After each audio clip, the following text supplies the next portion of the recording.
dies in an unusual accident just days after saving another man's life. We're getting answers about how a live wire ended up in his path and why Tampa Electric didn't know that wire was down. Good evening, everyone. I'm Jameis Mueller. And I'm Wendy Ryan. Thanks for joining us. Tonight, we're putting a face to the man who died on the Courtney Campbell Causeway this morning. FWC just sending us these photos of Gregory Patterson. He was on an early morning bike ride and rode over a downed power line on the causeway, killing him. ABC Action News reporter Jacqueline Ingles went to find out how something like this could happen. She's live for us tonight near the Courtney Campbell. Jacqueline? Well, Jamison, if one of these lines goes down here right behind me, like this one did, Tico tells me, you have to find it and call it into them. In this case, it took a man to stumble upon this deadly, tragic accident. A sunrise bike ride on the Courtney Campbell coming to a dark end. The wire is wrapping around his watch, man, and he was like sparkling.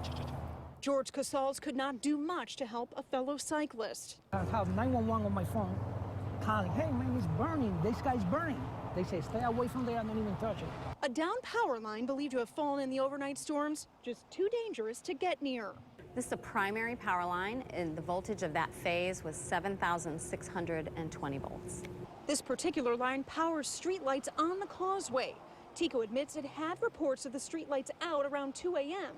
But according to Tico, they were dealing with 14,000 customers who lost power overnight, and they told us that took priority. In this case, this was in the wee hours of the morning in an area that doesn't have a lot of residences or businesses.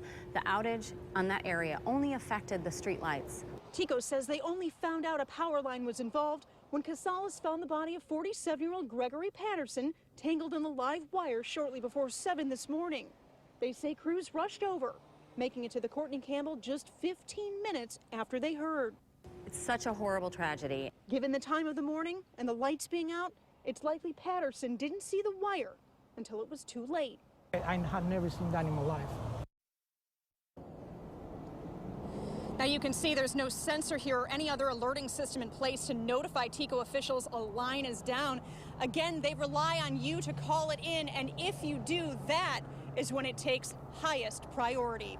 Live along the Courtney Campbell, Jacqueline Ingles, ABC Action News.